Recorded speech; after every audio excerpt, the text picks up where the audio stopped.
So I want to start because you wouldn't know this, but this for me feels super special because I've been a humongous fan of your work for a long time. And so we just celebrated 200 episodes, and I feel like this interview is what I've been reaching for 200 episodes. Like, to be talking to you is special. And I'm sure you have some sense of what you mean to Black professionals, Black entrepreneurs, Black marketers. But I want to give you your flowers. I want to start this off by giving you your flowers. Like, this is super special for me. So I did, when I saw this in the thread, like, oh, Omar's coming on the podcast. Like, okay, let me get ready for this. Because I've been thinking about this since we've been doing this podcast, and 200 episodes in, we here now. So thank you. Thank you first of all for spending the time. So I'll sort of share my perspective. So a couple of things, right?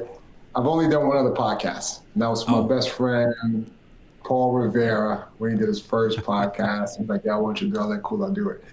I didn't think about it a lot, and I haven't done any. Wow. So when the team brought it to me, one, I looked at the name, but then I went and I dug in your channel a little bit, and I got excited because there's not a lot of this voice out in the world, and anything I can do to help elevate it, vice versa, you help me. I mean, this is where it starts, right? So I truly believe in platforms and ideas like this because it gets a different point of view out to the world. And it needs to happen. You know what I mean? So look, man, when I got my chance, I just ran. I took the ball and I ran. And I was running for everybody, as you can imagine. And wherever I could find opportunities to like give the ball back or, you know what I mean? Give an assist or block, like I'm in. So I like the fact that this used to be me in boardrooms and corporations making space for us. Yeah. I'm actually in your business. You know what I mean? Like I'm able to support your business. Like that's different. So look, man, that's why I did it. And like these things don't I really value these things because you don't get a chance to do it and look on the other side of the camera, right? That's right. See your face. We could talk East Coast, Midwest stuff. And like, we ain't got to say much, but we know what we mean. And I think that's the, I want more of our community thinking that way, right? And having elevated conversations. Our conversations always get cast in one direction, right? Yeah. That's what's on social media, on the Instagram, and it's so, as you know, I mean, I listen to you and Kobe. Kobe's one of my good friends, right? Kobe Fuller. Kobe's not in that culture thing, right? Kobe's he's representing us in a very profound and different and big way, right? Kobe's fantastic. And it's like, people need to see all the voices, right? And I think I've always thought like, I know I got my start by seeing, there's one of my mentors, his name is Trevor Edwards. He was a president at Nike when I met him. Black like the Riverside Screen, knew every part of the world that mattered when it came to culture, and like led in this beautiful and big, magnanimous way. Yeah. I don't see him, I don't become me. You know what I mean? Like if I don't see him, and when I say see him in action, like in the room with him as the only him in the room. I mean, again, think about it. Like at Nike, 90s, 2000s, at that president level, it's none of us. Yeah. Jordan was still a line extension. You know what I mean? Like it was a product, and they had Black athletes, but not like peers. Wow. And watching him became a big part of like how I thought about the world. I'm like, if any kid can take something from seeing me, hey, I'm down to do it. Because I didn't spend a lot of time with him, but was he a battery, the biggest battery? And we're still very close to this day. He's an investor in my company. Like, we're still very close, but he's a huge battery for me, Yeah, I want, like, if you take that even steps deeper, like we just talked about, I'm from the Midwest. I'm from Toledo, Ohio. And you just talked about, seeing people in spaces that you otherwise didn't see us. when I think about my experience growing up here in Toledo, I saw black wealth on TV, but I never saw it with my naked eye. Like in real, it's tangible. I can touch these people. I saw people, if you had money growing up where I'm from, like you drove a Cadillac and you worked at Jeep, or you were a pastor at a church, and those were the people with the manicured lawns. So it wasn't until I moved to Atlanta that I saw black wealth. People younger than I was, they had nothing to do with music, nothing to do with sports, and they weren't selling drugs, but they owned businesses or franchises or whatever they did. And so I wonder what you think about people who come from even further back than you may have your starting point. We just not further back like economically or whatever, but just exposure wise. It's a great question, because here's what happened with executives. They typically went academic, right? So they went academic. Some people came from sports and within business, but mostly you were an academic. And you had to work really hard to get into the room. Once you got in the room, you weren't given a green light to do media, to do press. So nobody got to see you, right? And even in your decision making, you couldn't really cast bias, right? You actually almost the opposite, right? I watched executives make it harder for black people. Yeah. Scared me. We all experienced that, right? Yeah. It's just over the last, call it 15, 20 years, where you now have us saying, there's a very dangerous statement we talk about, and we say sometimes. We call it a seat at the table. The issue with a seat at the table, the issue about that idea is one word. It's the smallest word in a sentence, A. Wow. So when you say a seat at the table, right? Yeah. What does that mean? Singular? That's one. One. If I get it, I'm not letting it go. Wow. Right? And I think in the last 20 years, we start to realize, like, yo, we're the table, right? Maverick Carter said that one night we had dinner, and he's like, yo, we're the table. Like, they have to come to our table. We set up what happens next. We're the table. And I never forget that moment. It was a random dinner. There was probably wine and good food. There's a lot of great things said, but like that just stuck with me. And it's like, I never forget it. Like, we are the table now. And Atlanta was a great example of, you look at what Atlanta meant in the 90s. You look at the way you could, participate in business and all the other economies. You look at what's happening now with black engineers in Atlanta. So, to your point, I think the executives of the previous generations just didn't have the platforms. They didn't have the green light to go do media. If I was working at Apple, I have to get permission to do this podcast. Yeah. It's a big part of why I'm not working at Apple anymore, which I love Apple, by the way. They did great by me, but it's like, you got to get permission for this. I built the business so I had authority and autonomy on how I spent my time. So it's a new era for us. And back to I've seen the dark side of the seat at the table. I've watched us take us out. I've watched us, right? Because you're defending that a seat. You're defending that one chair. And for me, so much of my career is like, not only how do I go create more tables, but then empower those tables to grow, right? So much of what I'm building now with ØPUS Intelligence for me, I'm thinking about all those people who don't have access to resources and marketing teams and budgets. I want to make marketing scale in a way where anybody can get access to great marketing thinking. So much of it for me, as much as it feels like this big swing in AI and enterprise solutions, I'm still thinking about that guy. You know what I mean? I'm still thinking about that person who think about your podcast. I think about your real estate, I think about your jazz bar. Like, those are the people that keep me inspired when I think about what I got to do in this next chapter of my career. There's this quote you said, find the most important things that the company is betting on for the future and work on those things. I don't know if you remember saying that.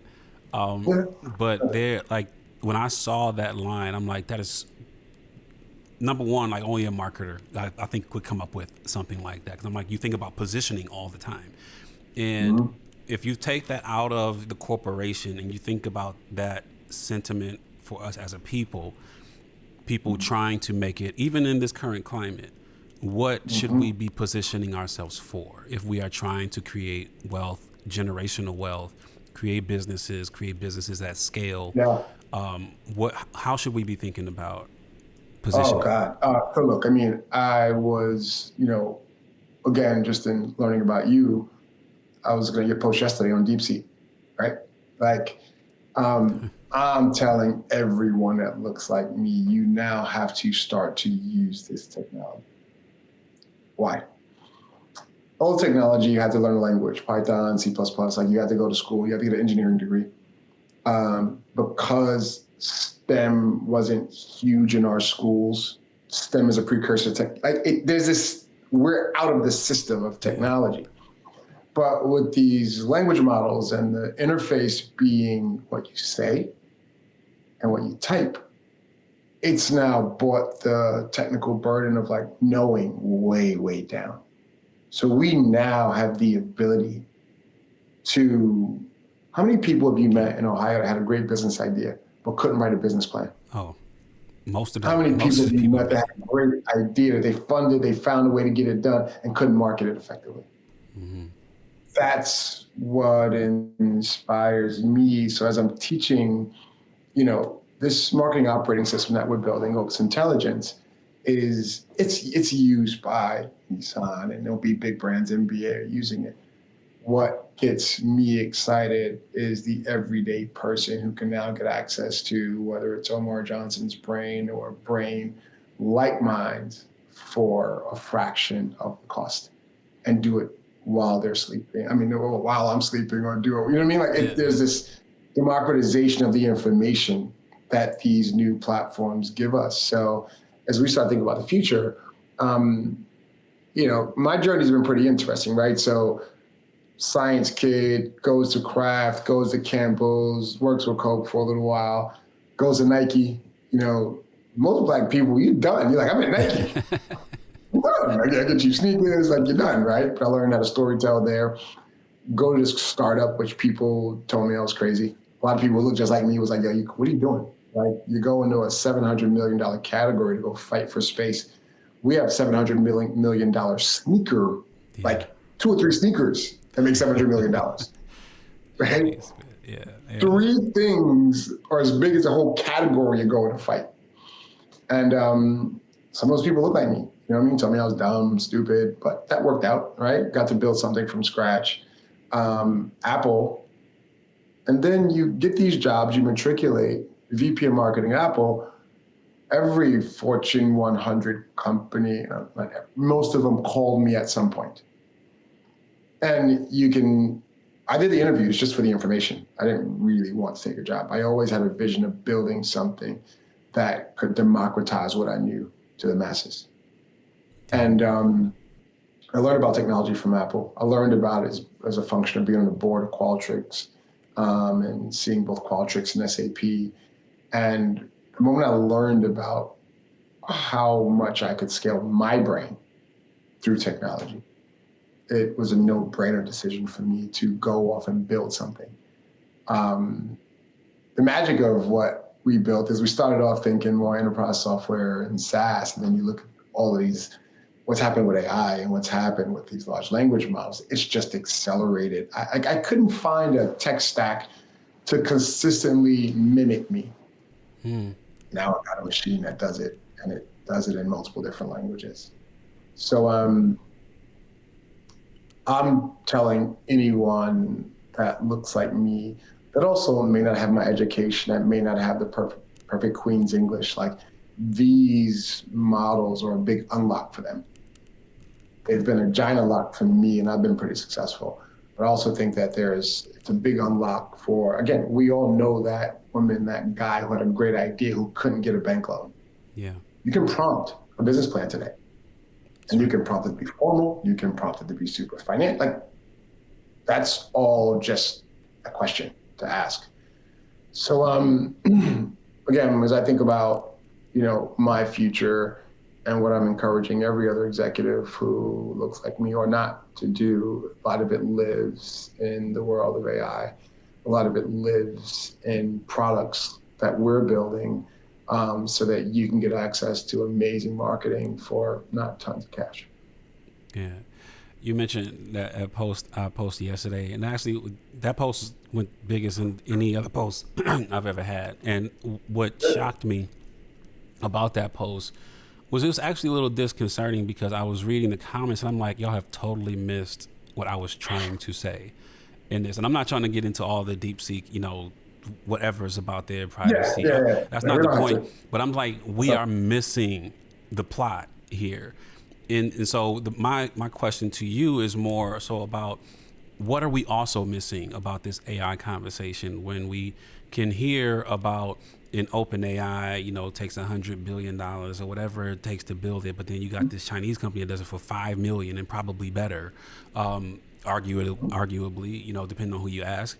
But that also tells me that when you hear like an Isaac Hayes say, we can build our own social media, but he's up against a Facebook and an Instagram, he's probably not wrong. But we are the people who determine whether we find success.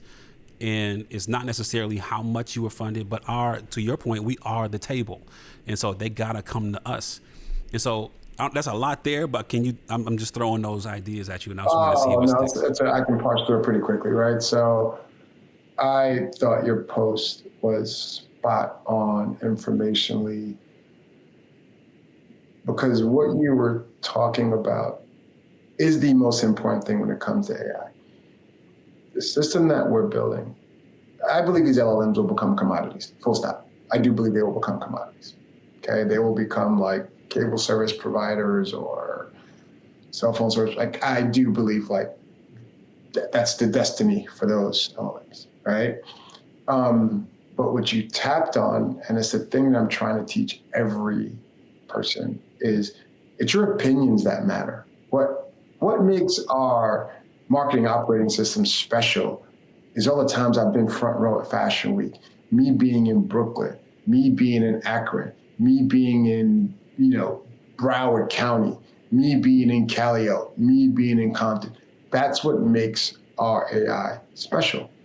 We all have experiences like that, right? Which becomes our special version of what these machines need to do. So I love about your comment is you're teaching people that we are teaching these machines. So we run our own system. We build our own knowledge bases that are focused on marketing. But to your point, people need to understand that, yes, we want you to use it, but you are training a model, and that information's privacy is, I was just talking to a good friend, and she's the president over at Signal, and her focus is privacy. And she will tell you the dangers of just these open platforms where they're trying. I thought your post was great. So I didn't read the comments. I'm not a comment troll. So I don't know what you saw that was good or bad. But I thought it was pointed, perfect, and a good dimension of information people need to know. Right. So again, back to what we're doing. We're taking all of our marketing knowledge over the last 25 years for me and some other amazing people. We're curating that knowledge. We're academically sort of packaging that knowledge into knowledge bases. And that's what we use to tame these LLMs and make them give responses that Omar Johnson would give. That's how we treat the system. That's how we teach the system to know us. But we also protect that information because it's all we have. Mm-hmm. That's right. And it's empowering, and it's also, right? We've watched other industries where, outsiders take our intellectual property and then charge us back for it or do crazy things with it. This is one of the few opportunities where we can actually go and shape meaningful corpora data in different places that can be monetized in very different ways. So again, it's exciting, but I thought your post, it just hit it. And it was another dimension of information that people need to understand. So that's what, I appreciated. Yeah. So there is this concept. I've heard you talk about like this lazy marketing, and when you think about how we are taught in marketing of like, okay, put people into these categories, race, gender, sexual orientation, and then based on that, this is how we need to talk to them.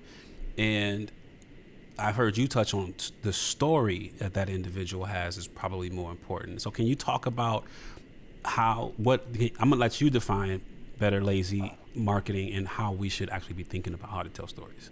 Yeah. So some of it's lazy and some of it is, the way traditional marketing is, you eventually end up buying paid media, which is typically sold by demographics. So some of it is because of the end and some of it's, I call it lazy. Static demographic pictures worked back in the 80s. We lived in our neighborhood, right? You were in the Midwest. Yeah, you had a TV and you saw the Cosby Show, but your everyday life was that neighborhood, right? The phone calls, we had a phone with a cord on it. Like everything was very small, right? We had TVs, yes, but it didn't feel as close. It was always in the TV box, right? But our neighborhood felt very real. Our corner store felt very real. Like in that moment in time, demographics work well. Because we live in the same neighborhoods, we see the same cars driving by, right? You saw the same wealth from different places. Like we had these pockets of behavior that were shaped by where we lived, and these observable things like race, income level, address, right? And that's where demographics were based. When you look at the digital revolution, I have a kid who is deeply interested in Latin, basketball, ceramics, loves Tokyo. Like that breaks the demographic rules of a 13-year-old Black kid. But that's the real world we live in today. So lazy marketing goes 13-year-old Black kid. And what every executive, we know the complexion of a lot of executives in the corporate world, says about that 13-year-old Black kid, right? And it's some combination of Trayvon Martin and some young kid they see on a TV show, which how we typically cast in TV shows, right? That's a 13-year-old Black kid. It's unfortunate, right? My son just got all honors in one of the toughest schools here in LA. Again, passport, multiple stamps, loves sashimi. Demographics tell you none of that story, right? Yeah. So that's what I mean by lazy marketing. So the way we've trained our system at ØPUS Intelligence and this marketing operating system we're building, we've trained it to see behavior. We trained it to see shared interests, like sashimi and sushi, like ceramics, right? He also loves Greek and Roman mythology, right? Which is why he takes Latin, right? So we're in Florence a couple of years ago, and we're taking a tour. The museum curator asked a question to the group that nobody had ever gotten right. Who gets it right? Youngest kid there, my son. Wow. Right? That breaks every demographic rule. He should not know that much about Greek and Roman mythology, but he does. And if you just look at the books that he reads or the social media that he follows, if you actually take an honest look at him, and that's the power of a lot of the new technology, we can look at behavior, we can see interests, we can see passions, we can see affinities. And when you can see those things, then you can market to them. Yeah. The other, big thing that happens is people think demographics are a way to get to size. It's not. Interest is a way to get to size, right? I remember, give you a funny one. I was on set one time with Cam Newton. And Cam Newton in the NFL was Superman. Physically, like, I don't know, you don't get it on camera. Mm-hmm. Tall, chisel, like, it was what every quarterback would love to be physically. He was that, right? So one day I'm spraying water at him, right? I said, what are you doing? I'm like, chill. I'm spraying water. He's sweating. I'm spraying more on him. He's like, I'm sweating already. I'm spraying more water. And I was like, yo, these headphones, we sell them to white women in the Midwest. Yeah, we got the kid in Brooklyn. We got the kid in Compton. We got them already. But that lady in the Midwest, she buys 3 pair because she's got 2 kids that play AAU sports. Some suck, some don't. And they feel a little bit better when they have these headphones on because of you. But it's a little sweat, the muscles glistening. Now she likes you too. I might sell a 4th pair, right? It's when you look at that shared interest of, I have kids, I'm paying a lot of money for AAU sports, I want them to perform, right? They want Nikes, I buy them Nikes. They want wristbands and sleeves, and I buy them that. Yes, I buy them basketball. I live it, right? So it's like, yeah. And I buy them headphones, right? And then I might buy myself a pair. That's all a function of shared interest, right? So again, when we started building this operating system, we don't have it look at Black athlete from Atlanta, right? You do all the math. You know Cam Newton's story. You know what happened at Florida. Then he became a national champion and went, yeah, right? But like the internet tells a very different story about the guy versus how I saw him, which was his ability to go get that white lady in the Midwest to buy 4 pair of headphones. That's all a function of shared interest. So back to your point around being lazy, some of it's lazy and some of it's just the way things were done. But now we have the ability to look at the world in a very different lens. So that lens was what I used at Beats, as you can tell. I just now have a system that can mimic that thinking across any category. That's the delta between then and now, right? Last thing I'll say here is I just said something on a keynote this morning that you might find interesting, and it was like an aha moment for me a couple of weeks ago where I'm talking to our CTO and, he gets pissed off at me all the time. It's like, oh, you care too much about the tech. He's like, everybody has the same tech. We all have Llama. We all have these things. I'm a plumber. I just make it work. Mm-hmm. But the real magic is the vision that you have and your point of view expressed upon the technology, right? I'm always kind of bowing down to the tech. And he's like, nah. He's like, we are the same tech stack. And whenever I build, somebody can use an app and pull the same thing. What matters is your opinions, right? What matters is what you think things should be and all your experience, all the sports stuff and the ads and the music video placements.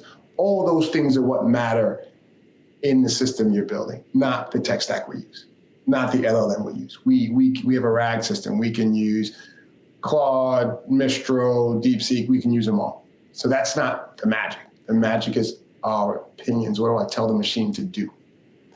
And my big aha moment, and I hope somebody on the other side of this really gets this.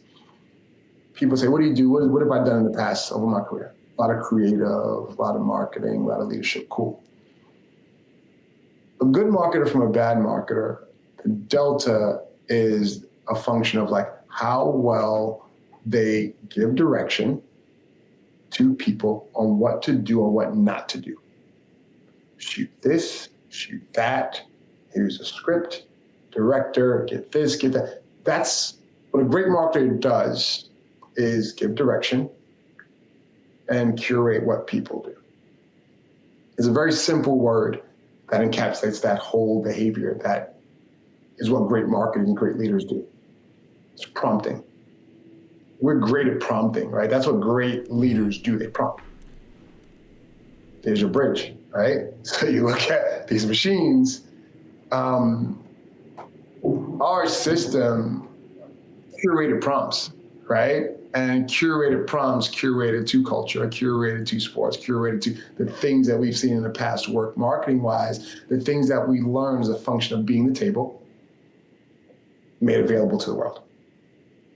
But I sat on the outside of this industry looking in marketing guy, let me in. I'm gonna fight my way in, I'm gonna invest my way in, I'm gonna learn my way in. I've already been there. I'm an expert at prompting and curating out the things that you don't do and the thing that you do. I just have to learn how to do it in a different modality, wow. Right? And I'm saying this because anybody who's sitting on the outside looking at I don't know, you do know. You do actually understand the way AI works. You just have to work at structuring your prompts a different way. But all that direction and curation, those things that we know, swag, instinct, all these things that we say are the things that AI needs to make magical results for people.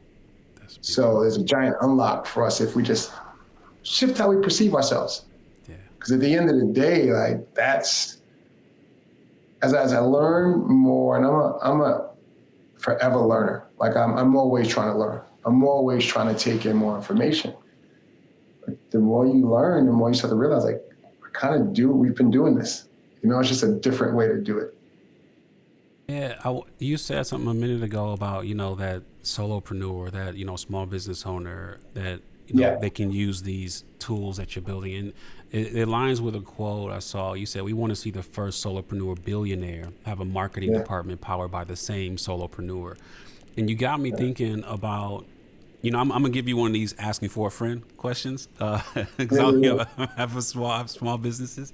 But there's a lot of people who listen to this podcast and run small businesses and are trying to figure out how to scale, maybe don't know how to scale. Because, I think about like even barbers, like I don't know a black owned Borix or Supercuts, but like they figured out how to scale barbershops and we have not figured that out. Or a coffee shop owner, a coffee house owner like I am, or a jazz club owner like I am. I have one. And I'm in these challenges, we think about how do we get from one to several? Like, I'll give you my example. Like I have Toll House, which is a private social club. It's 25,000 square feet, 5 bars, 5 lounges, a coffee house, cigar lounge, jazz club. All of that's here, co-working space. And my goal originally was to build the Soho House for places that will never get a Soho House, like Toledo, Cleveland, Detroit, Indianapolis, like places like that are not going to get a Soho House, because I believe that there's a community of people who want that aesthetic, that sentiment, that feeling you get, but won't get it. And so my challenge though, and people like me, is how do you go from something that is super, it's hard to scale, business. It's not like a technology where I can just put it online and people can use it. And so again, there's a lot, because I'm talking to Omar right now, so I'm trying to get like all the things in this limited amount of time. The question is, how do you think about small business owners learning from what Omar has learned from the biggest companies in the world? Yeah. So the first answer is obvious, right? A lot of the way we've built ØPUS Intelligence is to take Omar Johnson and a few really smart executives and package it in a way where it's more accessible to small companies. That is what I'm most passionate about, right? And building this marketing operating system and being able to launch something that today works at a PhD level and tomorrow will work at a much higher level. Like I'm flabbergasted, like just the chance that we get to think about marketing in that way, where I'm not looking for a big client or I'm looking for the perfect retainer. Like I want everyone in it, right? And that's the way the system works. So we have an answer, whether it's starting with an editorial feed and then eventually moving into, a full ability to have your own instance. I've always believed that look, marketing people hate when I say this, but I do believe about 75% of what we tend to spend on marketing is waste. There's a lot of wasted time, a lot of wasted effort, inefficient communication, knowledge doesn't get the right place at the right time. There's a lot of operational friction with the creative industry. So I want to flatten that. And in flatten it, I get to bring prices down for great marketing and access to great marketing. One is ØPUS Intelligence is meant to solve that. And whether you're a big business or small business, we are, launching an ability for you as a business to go and register, tell us you're interested. And as we start to launch more product, we will bring you in the product. So ØPUS Intelligence, anybody following this needs to jump on the website, join our waiting list, and just be ready, right? Because the idea is that we want to start to deliver great marketing service and ideas, not as a function of paying us by hours, but as a stream and a feed, right? That's happening. So I'd say for everyone, go to ØPUS Intelligence, join our wait list, and get started. To answer your question from another perspective, look, I think where I tend to watch Black and brown businesses fail, it's not in marketing. It tends to be operations. And how do you build scalable operations? Again, something that everything on the internet about operations is at your fingertips. how Soho House operates is at your fingertips at this point. I am going and finding those things today, right? And I'm using those as like templates. I've done this before, so I can't accuse anybody of doing it well, but like you have this opinion, you have this belief that I got to start from scratch. I got to get it out the mud. I got to go fit. Nah, you don't. You don't. Whether you ask somebody who's done it before, you ask one of these models, you don't got to get it out the mud. You know what I mean? The information is out there if you learn to ask for it. So one, I tell any, diverse business when they're growing is like, one, just ask to get mentors, get the information, ask the questions. You don't have to get it out the mud. If you I think it also inverts the question because people tend to think it starts with marketing. Marketing's important, but you got to have a strong operations model. None of us really struggle to be creative. We had to be creative. That's how you got where you got. Like you had to be creative. You had to get creative to get from Atlanta to back to Toledo. Like you had to be creative to do it. So I don't worry about you being creative. It's how do you operate the business, and then how do you market that operation? And I think it sounds like I'm saying the same thing, but there's a nuance to it, right? Where if you're marketing yourself, that's one thing. But if you're marketing your operation, it's slightly different. That's like marketing a product. So it's something I try and tell a lot of entrepreneurs to focus on, and we're going to be a part of that ecosystem. So when I think about these solopreneur billionaires, I'm thinking about the athlete that has 100,000 followers. You sell 100,000 or something, you're doing okay. You're doing okay. And how do you get him to understand, here's where I have authority. Here's the categories people are buying, right? This is analysis we give free to a lot of athletes. So a lot of athletes call us, we just give it to them. And we teach them like about their audience and what they can sell and what they buy and what they say, what they feel, what they do. So sentiment, behavior, we turn these things back around for athletes so they know what to sell, right? I watch it all the time when athletes call us. They're like, oh yeah, I have this big audience and, I want to make Louis Vuitton. Bruh, they don't buy Louis Vuitton. They buy Marc Jacobs. I'm giving one example, right? I'm sure there have people that buy Louis Vuitton, but like most of the athletes' audiences, right? You come out of Toledo, Akron, even of Brooklyn, they're not buying Louis Vuitton, right? They're buying Zara, they're just shopping in different places. So we make that very transparent to the athlete. And once the athlete has that information, whether it's a new product they're building or an endorsement they're taking, they're now more informed about how to make it work for them and how to build their brand. So again, so much of ØPUS Intelligence our job is to like democratize this information.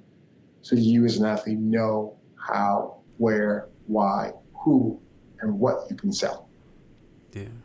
Once you know that, you think about Dr. Dre, right? I'm sure there's a lot of things people thought he could sell, but there's this quote that shouldn't really be a quote, but Jimmy just kept saying it. He was like, F sneakers, let's do speakers, right? And what he was saying was everybody's going after the artists with sneakers, right? Jay-Z just had his sneakers, 50 had his sneakers, somebody came to Dre for sneakers, and Jimmy's like, nah, like, yeah, you're popular. He never says it. He's like, I don't know if you're athletic. It's like, I know you're popular, but I know you set trends, but let me tell you something that everybody respects and just doesn't buy enough of because no one's selling it to them. It's headphones and speakers. And headphones were getting smaller at the time. Like nobody was buying big headphones. But not for engineers, right? We had an excuse for big ones, right? What was our excuse? We were trying to bring you the music the way the artist intended it, right? That was our storyline. Now, there's a line we never said in public, but I'll say it to you right now, which is the bigger they are, the better you can see it, right? Jimmy's known for being in meetings saying, I want you to be able to see the logo from across the street. Yeah. These things denote size, right? So it's the combination of it, right? And then again, back to ØPUS Intelligence, I've taken a lot of those opinions from Jimmy's, from Dre, from Trevor at Nike. Those are what have informed the way that ØPUS Intelligence works, right? Jimmy Iovine was obsessed. He's obsessed with the news. Like he obsesses with the news, right? And I used to feel like the news with him was like whack-a-mole, meaning he was reading news earlier and more pervasively than even me as the CMO. He read more news than I did. And he always knew more than I did. Yeah. I've trained for part of our product to do that, right? So it's like you go, Toll House, well, in Toll House, there's stuff in news, there's stuff in social media, but we can look at it every 45 minutes and tell you what's happening, right? We've trained our system to do that. That's based on Jimmy Iovine. I don't think that way. I think in very different ways. I have other modalities of marketing I do. Yeah. But I use that experience from Jimmy Iovine to then create this AI marketing operating system. Last question. I want to be conscious of your time. There's a shift. And I'm good on time, Pam. So Will and Jacqueline and Adrian, I'm okay. So we're good. I appreciate that. So when Omar goes from corporate America and goes to build his own startup, ØPUS, like there's a mental shift I imagine you have to make. Like I'm not just inside of an ecosystem anymore, I'm building one. And can you describe that shift for me and how you've, transitioned to founder now? Yeah. I mean, bro, it's painful, right? So there's a good Jewish friend, there's a good Black friend, and they say the same thing, which is like, business is hard. Yeah. Right? Yesterday I was looking at some of your socials, getting ready for this, and just out of the blue had to deal with an employee that was like struggling with something. It's those things, right? It's all those things. So you think when you leave these companies, I'm gonna spend my time being a great marketer. I'm gonna spend my time doing great marketing. No, you're not. You're gonna spend your time managing people. That's right.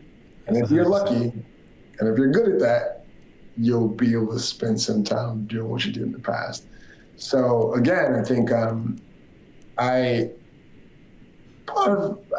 think any entrepreneur, you gotta be a little naive. Because you actually know how hard it is. You're kind of like, man, you make a lot of money at Apple. You make a lot of money at the corporation. So you gotta be a little off, to truly leave all the infrastructure, benefits, HR team, finance team, all the other functions you have around you. But if you make that leap and you understand that your job is leading people down a path to a destination, that's half the story. If you can become good at that and then find a way to do your magic, right? And like the magic for where we are today is 10 years ago, there wasn't a system that could effectively mimic Omar Johnson. So I have to give you a piece of Omar Johnson. Omar Johnson's point of view on audiences is where we started. That's what ØPUS was when I first raised capital. It was a clear point of view on shared interests in audiences and how do you create earned media. Like it was a very clear, linear point of view in what I thought was the most important dimension of marketing. Understanding the consumer, right? Now we've evolved to a system that mimics how Omar Johnson goes from problem, category, audience, to idea. And that wasn't possible 10 years ago. So that's what inspires me, right, about right now. And this moment is we can build machines that mimic the way we think. And then that machine can speak multiple languages and be up 24/7. So there's an unprecedented scale we get with learning how to tame these LLMs and make them mimic our behavior. So I think the biggest, when you say what's the difference, there are a lot of differences. I think there's the myth of what it means to start a business, which is all feels fly, and you call yourself founder on your little email tab, like all those things feel cool. But the reality is, between raising money, managing people, managing frictions and tensions, and I used to say people are either, fighting or sleeping together. Like I'm being extreme, right? But it's always somewhere in that spectrum. Yeah. You know what I mean? Like it's never just harmonious, and that's the work. So, again, I think the big unlock we also have with some of these new systems, my system especially, is I get to spend more time in the people issues because the machine is doing the marketing that I would do. Yeah, we have to monitor and course correct, but that's a fraction of our time compared to doing the work and then having the quality control and course correct. So it's been a pretty huge paradigm shift, but I'm excited about it because I'm able to do all the people things and building a culture and team and codifying it and have this product that does the marketing for me for my customers. Paul Graham, who is the founder of Y Combinator, had this quote and said, like, do things that don't scale. And he was particularly talking about how Airbnb, when they launched, they would legit go to every Airbnb host and take pictures of their place and ask why they joined, all these things, stuff that they couldn't do when they got, 50,000 houses on the platform. That's how you get to 50,000 houses on the platform, is by doing those things. And you had talked often about, marketing is won in the trenches. And there is something you said a few minutes ago, like, marketing is no longer like just these static images. And I think about, our Instagram, like Instagram was just static images, and that worked for a while. But you were doing, like at Apple and Beats and these places, like these productions, like you talked about, these NFL players, and like, you've got these productions that you do, like, but for marketers at not Nike and at not Apple, like we've got to have our feeds full every day. And that one piece of content is great, but it may work once a month, once every week or whatever. How do we keep up and not fall behind out of the conversation? Look, man, for me, and again, this is module number 1 at ØPUS Intelligence. Know your customer. You have people that follow you on social media today. How much do you know about them? How much do you know about them above and beyond age, race, how many followers they have? You have to start there. Start with the audience you do have across LinkedIn, you have Instagram, you have access to the Black Child Green, like you have these audiences around you. You have to go and understand not only the demographics don't matter as much. What are their other interests? What are other sites they follow? What are other people they follow? Because once you understand that, you understand what they're interested in. You understand their behavior. You understand where they spend their time. Then your job is to make sure things that you're doing reflect what they're interested in. Right? There's probably a portion of people that follow you academically that also like to make craft cocktails. You can bring that to life tomorrow. You got the space for it. You got 5 bars, you told me, right? That's Kobe Fuller. Loves craft cocktails, clarified milk, all the crazy, like I can't even pronounce half the stuff he makes. Yeah. And the things we drink when we're out together. You don't know that, right? But you had him on your podcast. So I always go back to the art of great marketing is always the same thing, understanding your audience. And you have tools by which you can do that. You know what I mean? Like you've got to start, you've got to start making sure that you really have a clear perspective on your audience and their behavior. Again, a big part of how we program ØPUS Intelligence. I think once you start there, marketing makes itself. And again, there was a day before Beats didn't have big TV budgets. We did music video placements. You have a venue. What are you allowing in your venue besides who pays you? Obviously, you can't get too crazy with it because people but what are smart ways to bring different audiences inside your space? They get a chance to experience it. If you see this node of people who care about craft cocktails, maybe you're serving craft cocktails that day. The people selling craft cocktails get the attention of distributors. You see how we just walk down a path based on one person that you know, and you had spend half an hour with you on your podcast, and there's probably other people like him, right, that are in your audience. So start there, and I encourage everyone to do this, right? Start there and then do the things they're interested in. It's the best form of marketing you can ever do. It's what Beats did very early. Obviously, we're to take advantage of Dre, but we also knew so many people who love music also love sports. The majority of Beats' biggest moments are sports moments, not music moments. People don't get that. You know what I'm saying? Like, the issue with music is once it was a Dr. Dre headphone, it wasn't going to be a Jay-Z headphone. It wasn't going to be a, you know what I mean? Like, they're very much like, this is my thing, and Jay-Z had his own thing. So it's not a bad thing, but with athletes who play as a team, I take a pair in the locker room, every other player wants them. No, but they went, that's LeBron's headphone. Well, that's, you know what I mean? They went like, I want that too. Most of our big moments were in sports versus music. We did a lot of cool music stuff too. But if I don't know my audience, I walk into the category like a robot and go, oh, it's music, recording studios, Pharrell. Like, you do the same robotic stuff, which gets you nowhere. What got me somewhere was knowing these adjacent interests and these other things that the audience was excited about, and then marketing to those.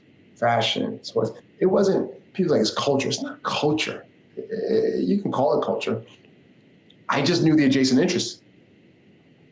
I knew the things above and beyond music and Dr. Dre. What's that cloud of other things they care about? Man, you're giving me so much right now. I gotta write this down. Yeah, but like, but to me, this is what marketing is. Yeah, it's not. You know what I mean? We make it into this big academic process, and there's parts of it that is. And so let me not say that it's not. However, all the great marketing, and look, I learned marketing from so many greats, and a lot of them look like me. A lot of them didn't look like me. But if you listen to the stories, they're always the same. It's a function of listening and understanding what people care about, and how do you put those things together and then sort of prompt, to your point, whether it's a social media person or a writer or a friend or somebody who's making, because again, notice what I said. None of this is about media and spending a lot of money. It's about knowing, putting it all together, having someone help you get it out there. Whether it's organic, earned media, you standing on the corner flipping a sign, as long as that sign says the right thing based on the people that are driving by, you're gonna get some traction. And it doesn't cost a lot of money. Now, I'm not saying tomorrow go make Toll House sign flippers. I'm not saying it won't work. I'm not saying do it. But my point is, if you do it, what's the intersection with the people that make enough to afford a membership at your place and like craft cocktails? See what I'm doing? Like light craft cocktails. Don't get to Soho House, but maybe you know about Soho House, right? So that's another shit. You might say they follow Soho House, but they live in Toledo. Your marketing plan writes itself. Yeah. You got to know that customer, those adjacent interests, right? So again, what I'm sharing with you is the architecture of ØPUS Intelligence. It's also the architecture of how Omar Johnson thinks and what's made me successful in marketing over the last few decades, right? It's this point of view, and that's what we've taught these models to do.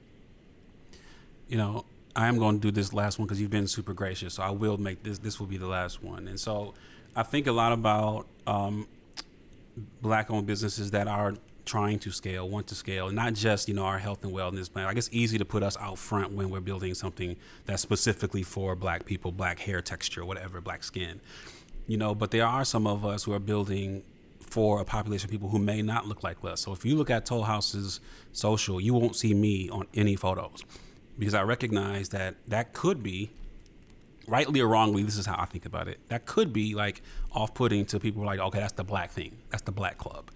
And I don't want it to be the Black club. I want it to be the club that its mission is designed. The club, exactly. And so how you've been leaning into culture-centric marketing, not Black-centric, but culture-centric marketing. What can we learn from that about still how to show up authentically, leaning into that? And because again, we are the table, to your earlier point.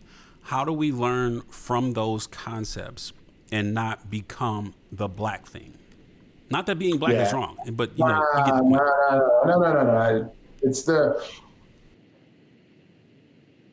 we sometimes get insecure when we have this conversation. Nothing we do we want it limited to one group of people. Black, white, Hispanic, you want it to be as big as possible. So you're asking a scale and growth question. I know the sensitivity around it. I've obviously lived parts of it, right? I think your instincts are right with your space. To your point, space is magical in its own, doesn't need you, right? The space needs to be magical on its own. If I'm you, I'm also thinking about so back to these shared interests, how do I bring other people in, right? So, look, I don't know too many people who look like me who drink bourbon. I just don't. I'm a big bourbon. Maybe there's a bourbon night. You see where I'm going? Yeah. Maybe there's a bourbon night. Again, back to these behaviors. You think about other behaviors where people need a space to be. And you look at them not only for the interest, but also maybe additional demographics. So when you have those images and recaps of that thing, it paints a really broad picture of what your space can be and what it can do. Yeah. All said, it does not stop you from one version of that being, a night of spoken word, a night of, whether it's counter protest or whatever it may be. It doesn't stop you from doing that, but that's a page in the book that you're building. And I think you can build a quite broad and colorful book. Again, once you understand the audiences and you understand their behavior, you understand what they feel, what they say, what they do, which is what our system tries to teach every day. Yeah. But once you know that, it opens you up to kind of taking advantage of those things and not being a one-trick pony, right? What tends to happen with businesses, to your point, that we run and we own, we're very familiar with how to get our people in. We're very familiar with what they want. So back to not being a lazy marketer, Yep. right? See what I'm saying? The lazy marketer goes, I know how to do this already, and I know what they care about. That's lazy. You'll always have a lazy result. But if you truly care about an expensive business, you're tapping into multiple different audiences and you're tapping into the lens of their passions and what they care about. So that's, again, a lot of what I aspire to scale for the world. You actually understand not only what they look like and what they care about, but then what to do to market to them. Okay. ÖPUSintel.co is early access. You can sign up right now for early access. When can people get in? Next 45 days. We're rolling products out as these things go. We're rolling products out. Right now, we have a lot of big corporations in, so they're kind of sucking up all the bandwidth. Next couple of months, we will start to bring in smaller businesses. So ÖPUSintelligence.com, part 1. 2, there's a sign-up page, and we're starting to take names. So I'd say the next quarter, we'll start to reach out and bring people in sequentially. But right now, we've been focused on we've got some big leagues and some big names who are using our software. So we're spending a lot of time with them before we start spending time with smaller businesses. The good news is the bigs actually subsidize the smalls, right? So you want us doing this. You want us working with the big multi-billion-dollar multinationals because, the toll houses and the smaller organizations benefit from, the work that they do with us.